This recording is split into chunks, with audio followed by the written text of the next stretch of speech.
안녕하세요. 오늘 여러분과 함께 살펴볼 내용은 삼성 SDI입니다. 네, 최근 2분기 실적이 시장 기대에는 좀 못 미치면서 어려움을 겪는 듯 했지만 동시에 또 국내에서 조단위 ESS 사업을 따내고 네, 맞아요. 유럽에서도 계약 소식이 들려오고 좀 상반된 소식들이 많았죠. 그렇죠.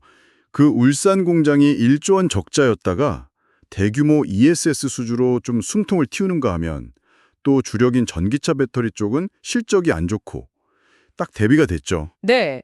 그래서 특히 전기차 시장이 좀 주춤하는 이 국면에서 에너지 저장 장치 ESS가 정말 새로운 돌파구가 될 수 있을지, 또 미국의 정책 변화는 어떤 기회를 주는지 여러분이 보내주신 자료들 바탕으로 좀 깊이 파고들어 보겠습니다. 네, 이 상반된 흐름 속에 어떤 구조적 변화가 있는지 그리고 삼성 SDI가 이걸 어떻게 활용할지가 중요할 것 같습니다. 그럼 먼저 현재 상황부터 좀 간단히 짚어보죠.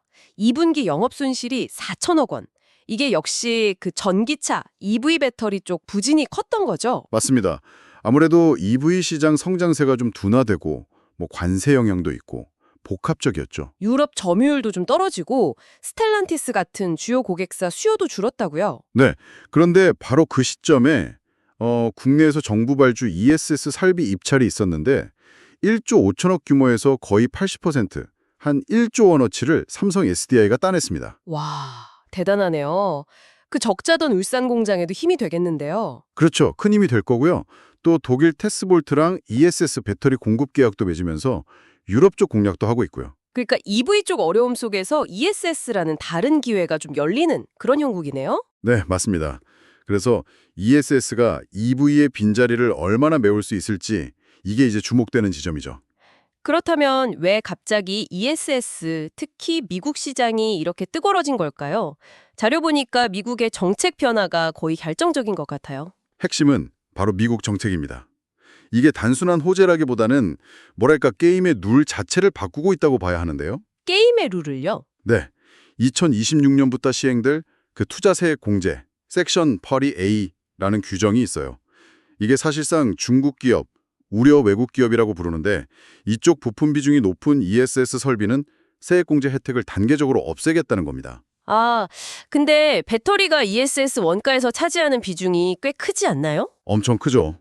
50에서 70% 이상이니까요. 그러니까 사실상 중국산 배터리를 쓰면 세제 혜택을 거의 못 받게 된다. 이렇게 보시면 됩니다. 아, 거기에다가 2026년부터 중국산 ESS 배터리 관세율도 확 오른다고요? 7.5%에서 25%로. 네, 맞아요. 기존 관세까지 합치면 누적 관세율이 58% 이상 될 수도 있다는 분석도 나오고요. 이야, 이러면 뭐 가격 경쟁력 면에서는 중국산 배터리가 설 자리가 거의 없어지는 거 아닌가요? 바로 그 점입니다. 가격 메리트가 사라지니까 미국의 생산 거점을 가진 한국 배터리 기업들한테는 이게 어마어마한 기회가 되는 거죠. 구조적인 기회군요. 네, 특히 재생에너지 확대라든가 아니면 요즘 AI 데이터 센터 때문에 안정적인 전력 공급이 엄청 중요해졌잖아요. 이런 데서 ESS 수요는 계속 늘어날 수밖에 없거든요. 그렇죠. 미국의 정책이 중국 의존도를 낮추려는 의도랑 맞물려서 한국 기업에게는 반사이익을 주는 그런 구조가 만들어진 거네요. 정확합니다. 그럼 산선 SDI는 이 기회를 어떻게 잡으려고 하나요? 미국 내 생산시설 계속 늘리고 있죠. 스텔란티스나 GM하고 합작 공장 짓는 것처럼요. 네, 그렇습니다. 스텔란티스와의 합작 공장 스타플러스 에너지라고 하죠, 지금. 건설 중이고요. GM과도 합작 공장 계약 마쳤습니다. 특히 주목할 점은 2026년 하반기부터는 미국에서 LFP 배터리, 그러니까 리튬 인산철 배터리 생산도 시작한다는 계획이에요. 아, LFP요? 그건 좀 더 가격 경쟁력이 중요한 보급형 시장을 노리는 거 아닌가요? 맞습니다. 하이엔드뿐만 아니라 보급형 시장까지 잡겠다는 의지로 보입니다. 근데요, 그 최근에 LG에너지 솔루션이 테슬라랑 대규모 ESS 공급 계약 맺었다는 소식이 있었잖아요. 네, 있었죠. 계약 시작이 2027년이라고는 하지만 그 직전에 테슬라가 삼성 SDI에도 견적을 요청했다는 말도 있더라고요. 이거 삼성 SDI 입장에서는 좀 신경 쓰일 것 같은데요. 약간 경쟁에서 밀린 건가 싶기도 하고. 충분히 그렇게 생각할 수 있습니다. 하지만 LG엔솔 계약 시작 시점이 2027년이라는 건 좀 여러 가지 해석을 낳고 있어요. 어떤 해석들이죠? 단순히 뭐 가격 경쟁력 문제일 수도 있지만 그 외에도 미국 내에서 비중국산 소재 공급망을 제대로 갖추는 데 시간이 좀 걸린다거나 아니면 고객사들이 투자를 위한 자금 여력을 확보하는 데 시간이 필요하다거나 뭐 이런 이유들이 거론됩니다. 아, 그러니까 아직 시간이 좀 남았다. 삼성 SDI에게도 기회가 있을 수 있다. 이런 의미인가요? 네, 그렇죠. 2027년까지는 아직 시간이 있으니 삼성 SDI에게도 충분히 기회가 열려 있다고 볼 수 있는 거죠. 그리고 유럽 쪽에서는 BMW랑 차세대 원통형 배터리, 그 46파이 공급 협력을 강화하면서 헝가리 공장 투자도 시작했고요. 표로 한다는 전고체 배터리까지 기술 개발도 계속 힘을 쏟고 있네요. 맞습니다.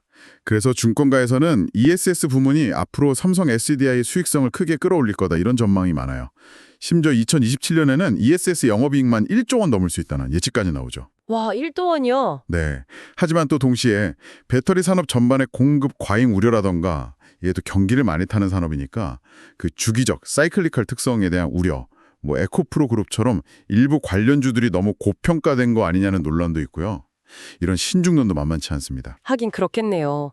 기대와 우려가 공존하는 상황이군요. 네, 삼성 SDI 주가 순자산 비율 PBR이라고 하죠. 이게 좀 낮게 평가받는 이유도 이런 양면성을 반영하는 것일 수 있습니다. 자, 그럼 정리를 좀 해보자면 삼성 SDI는 전지차 시장의 단기적인 어려움 속에서도 ESS라는 새로운 성장 엔진을 찾아서 꽤 발빠르게 움직이고 있다.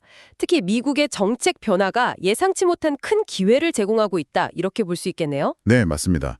결국 관건은 2위 부문의 부진을 얼마나 잘 관리하느냐, 그리고 ESS 시장에서의 기회를 정말 현실적인 성과로 만들어내느냐, 또 차세대 기술 경쟁에서 우위를 점할 수 있느냐, 여기에 달려있다고 봐야겠죠? 단기 실적보다는 좀 더 중장기적인 그림을 봐야 한다는 말씀이시네요. 네, 그렇습니다. 청취자 여러분 생각은 어떠신가요?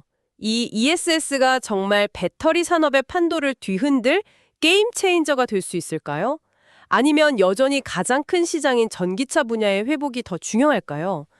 이 복잡한 퍼즐 속에서 삼성 SDI가 다음엔 어떤 수를 둘지 함께 주목해 보시면 흥미로울 것 같습니다. 오늘 이야기는 여기까지 듣겠습니다.